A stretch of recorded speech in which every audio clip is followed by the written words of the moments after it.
High KKR fan, আমি খুবই খুশি আনন্দিত কেকেআর টিমের পার্ট হতে পেরে। C you soon. মুস্তাফিজুর রহমানের সবশেষ কেকেআর সোশ্যাল হ্যান্ডেলে দেয়া বার্তা। এবং এই কেকেআর ফ্যান্স কারা, আমার কাছে মনে হয় যে এই মুহূর্তে বাস্তবতা যেদিকে গিয়েছে তাতে বাংলাদেশের মানুষ, বাংলাদেশে বসবাসকারী যারা ক্রিকেট ফ্যান রয়েছে তারা পুরো ভারতবর্ষের থেকেও কেকেআর কে প্রবলভাবে সাপোর্ট করছে। মুস্তাফিজকে নিয়ে কেকেআর তাদের সোশ্যাল হ্যান্ডেলে যতগুলো পোস্ট করেছে এবং অন্য সকল ক্রিকেটারকে নিয়ে যত পোস্ট করেছে সব যদি একসাথে জোড়া লাগানো হয় অন্যদেরটা, মুস্তাফিজের সিঙ্গেল পোস্টের রিচ, ভিউ, রিয়াকশনের কাছাকাছি যাবার সক্ষমতা হয় নাই। এখন এই কেকেআর এমন একটা পর্যায়ে গেছে, এমন একটা রেকর্ড করতে মুস্তাফিজকে হেল্প করেছে, এমন একটা নিলামে চমক দেখিয়েছে যেখানটা সবারই চোখ ছানা বড়া করে ফেলেছে। কিভাবে? দেখুন, মুস্তাফিজুর রহমান বাংলায় যে স্টেটমেন্টটা দিলেন এটাও কিন্তু অনেক বড় একটা স্টেটমেন্ট।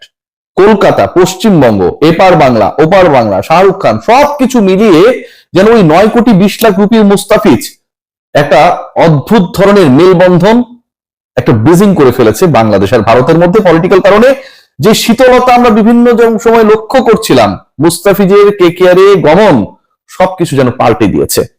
9,20,00,000 রুপি যেই মূল্যে মুস্তাফিজকে তারা কিনেছে, যেভাবে বিট করেছে, যেভাবে একটা সময় তুমুল প্রতিদ্বন্দ্বিতা চলছিল দিল্লি এবং চেন্নাইয়ের মধ্যে, ফাইনালি কেকেআর জয়ী হয়েছে। সেখান থেকে কিছু স্ট্যাট না বললেই না, এবং এর সাথে মুস্তাফিজের প্রাইসটা 15 কোটি রুপি হতে পারতো, সেটা কেন হলো না সেই আলোচনাটাও আজকের আলোচনায় খুব বেশি প্রাসঙ্গিক। খেয়াল করে দেখুন, 9,20,00,000 রুপিকে যদি আমরা কনভার্ট করি বাংলা টাকায় সেটা দাঁড়ায় প্রায় 12.5 কোটি টাকার কাছাকাছি। মুস্তাফিজ প্লে অফের হিসাব যদি আমরা বাদ দেই, সেখানকার বাদ দিলে টোটাল খেলবে 14টা ম্যাচ। 14টা ম্যাচে মুস্তাফিজের অ্যাপিয়ারেন্স কে যদি আমরা কমন ধরে নেই, এই 14 ম্যাচের জন্য তাকে পে করা হবে 12.5 কোটি রুপি প্লাস এটার সাথে টিএডিএ, বিভিন্ন allowance, performance bonus, man of the match কিংবা থাকে না অনেক কিছু অ্যাড করলে সেটা প্রায় 14 কোটি রুপির কাছাকাছি চলে যাবে। প্রতি ম্যাচে মুস্তাফিজুর রহমানের প্রাইসটা হচ্ছে প্রায় 1 কোটি রুপি। প্রায় 1 কোটি রুপি মুস্তাফিজুর রহমানকে প্রত্যেকটা ম্যাচে পে করার শর্তে, অলমোস্ট প্রায় 1 কোটি রুপি পে করার শর্তে কেকেআরে তিনি গেছেন।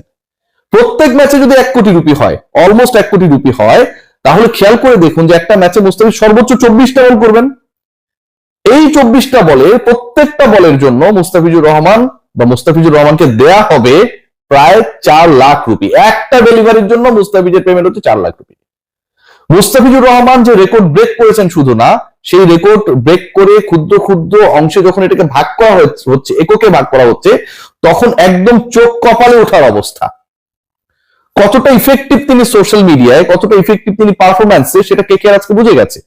পুরো বছরে 20 ম্যাচ খেলে 26 উইকেট ন্যাশনাল টিমের হয়ে, আইএল টি20তে অসাধারণ খেলছেন। লাস্ট যে আইপিএলটা হয়েছে সেখানটায় 3 ম্যাচে 4 উইকেট নিয়েছেন, এক ম্যাচেই 3 উইকেট নিয়েছেন, একটা ম্যাচে উইকেট পাননি, সবচেয়ে ইকোনমিক্যাল ছিলেন। তার আগের আইপিএল 9 ম্যাচে 14 উইকেট নিয়েছিলেন।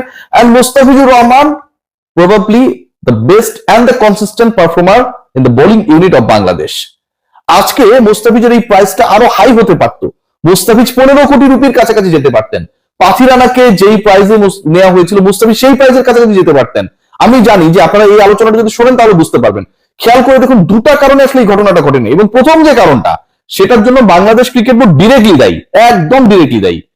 খেয়াল করে দেখুন যে রিয়াজ আদম সবসময় নেগেটিভ আলোচনা করে, কিন্তু এখানে নেগেটিভিটির জায়গাটা কোথায়? 7 জন ক্রিকেটার, যার মধ্যে 2 জন ক্রিকেটারকে নিলামে তোলা হয়েছে, বাকি 5 জনকে তোলাই হয় নাই।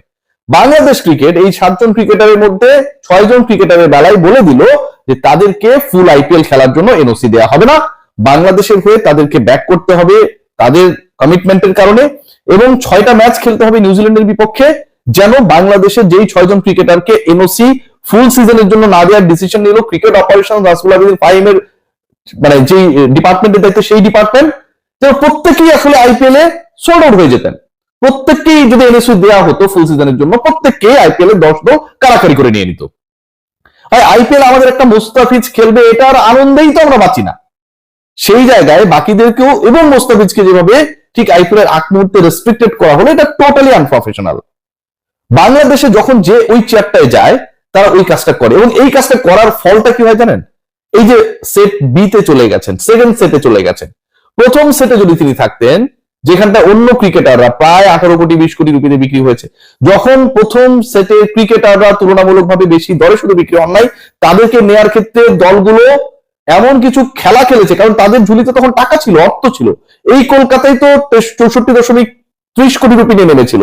চেন্নাই ঝুলিতে শুরুতেই ছিল হচ্ছে 43, 44, 45 কোটি রুপির কাছাকাছি। সো ওই সময়টা যদি প্রথমের দিকে যদি মুস্তাফিজ থাকতেন, এটা তো ওই দলগুলোর ইনপুটস থাকে যে দলগুলো বিডিং করে যে আসলে প্রথম সেট দ্বিতীয় সেটে কাকে রাখা উচিত বা উচিত না, তাহলে তার প্রাইসটা আরো হাই হতে পারতো না? মুস্তাফিজকে নিয়ে যখন 3টা দল বিট করছিল, প্রথমে দিল্লি শুরু করলো, চেন্নাই তার সাথে কম্পিট করলো, শেষে এসে কলকাতা যোগ দিল, এবং যেটা অনেক সময় মনে হচ্ছে 5-5.5 কোটি রুপির মধ্যে শেষ হয়ে যাবে, সেটা 10 কোটি ছুবে কিনা সেই রকম একটা সিচুয়েশন ক্রিয়েট হলো। সেখানটায় তো আরো অন্য দলও তো আগ্রহী হতে পারতো, কিন্তু তাদের পারচেস ক্যাপাসিটি তখন ছিল না যখন মুস্তাফিজকে নিয়ে বিট করা হলো। বাংলাদেশ ক্রিকেট বোর্ড ওই পারচেস ক্যাপাসিটি থাকা অবস্থায় দলগুলোকে অ্যালাউ করে নাই, আগ্রহী করে তুলে নাই সেট ওয়ানে রাখার ক্ষেত্রে, অথবা মুস্তাফিজের ব্যাপারে সেট ওয়ানে তিনি থাকলে তারা আগ্রহী এরকম একটা মতামত দিতে আইপিএল গভর্নিং কাউন্সিলকে কিংবা বিডিং যারা পরিচালনা করছিলেন। কারণ মুস্তাফিজকে ফুল সিজনের জন্য তারা পাবে না, এটা তারা জেনেছিল। এখন একজন ক্রিকেটারকে আপনি ফুল সিজনের জন্য পাবেন না, কিন্তু সেই ক্রিকেটারকে নিয়ে আপনি শুরুতেই বিট করবেন, এটা ভাই পৃথিবীর যে কেউ, আমি হলেও তো এটা করবো না। ক্রিকেট বোর্ড এখানে সবচেয়ে বড় বাধাটা দিয়েছে, এবং সেটার ফল যেটা হলো মুস্তাফিজের ক্ষেত্রে শেষ মুহূর্তে গিয়ে চেন্নাই যখন হাল ছেড়ে দিল, 9-20 কলকাতা পেয়ে গেল। চেন্নাই যদি 9-20 টপকে 9-40 বলতো, বিশ্বাস করুন কলকাতা 9-60 যেত। কলকাতা কেকেআর তারা এমন একটা মুডে ছিল, যেভাবে হোক they have to purchase Mustafiz. শেষ পর্যন্ত তারা সেটা করেছে, কিন্তু মুস্তাফিজ আসলে যত অর্থে বিক্রি হবার কথা ছিল, যেহেতু অনেকের প্রাইসটা 25 কোটি, 18 কোটি, 14 কোটি রুপি পর্যন্ত বিদেশি ক্যাটাগরিতে উঠেছে, বিদেশিদের মধ্যে টপ 5 এর মধ্যে মুস্তাফিজ ছিলেন। টোটাল আজকে যে অকশনটা হলো গতকাল, সেই অকশনে টোটাল হাইয়েস্ট পেইড ক্রিকেটারদের মধ্যে টপ 6 এর মধ্যে তিনি ছিলেন। সেই মুস্তাফিজের প্রাইসটা আরো হাই হতে পারত, শেষ পর্যন্ত হয় নাই।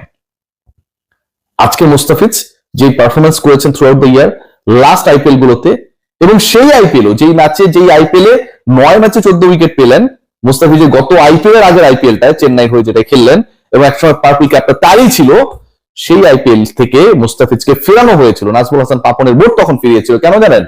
কারণ জিম্বাবুয়ের বিপক্ষে বাংলাদেশের খেলা ছিল।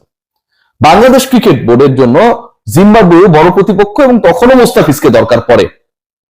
নিউজিল্যান্ড বড় প্রতিপক্ষ দরকার পড়লো, যদি মাইনাও নি, আয়ারল্যান্ড জিম্বাবুয়ের বিপক্ষেও মুস্তাফিজের মতো ক্রিকেটারদের দরকার পড়ে। আইপিএল খেলার থেকেও এগুলো বেশি গুরুত্বপূর্ণ হয়ে যায়। সো এই যে ঘটনাগুলো ঘটেছে, এগুলো বাংলাদেশি ক্রিকেটারদের ব্যাপারে ফরেন যারা ফ্র্যাঞ্চাইজি ওনার রয়েছেন তাদেরকে অনাগ্রহী করার ক্ষেত্রে সবচেয়ে বড় একটা প্রভাব বিস্তার করে। 5 জন ক্রিকেটারকে যে ডাকা হয় নাই, এটাও তার একটা কারণ। সিরিয়াসলি ট্রাস্ট মি, অ্যাটলিস্ট তো কল হতে পারতেন, আনকল থেকে গেলেন, সেটাও আমার কাছে মনে হয় একটা কারণ। বাট আমার কাছে তারপরে মনে হয় it's going to be unbelievable journey.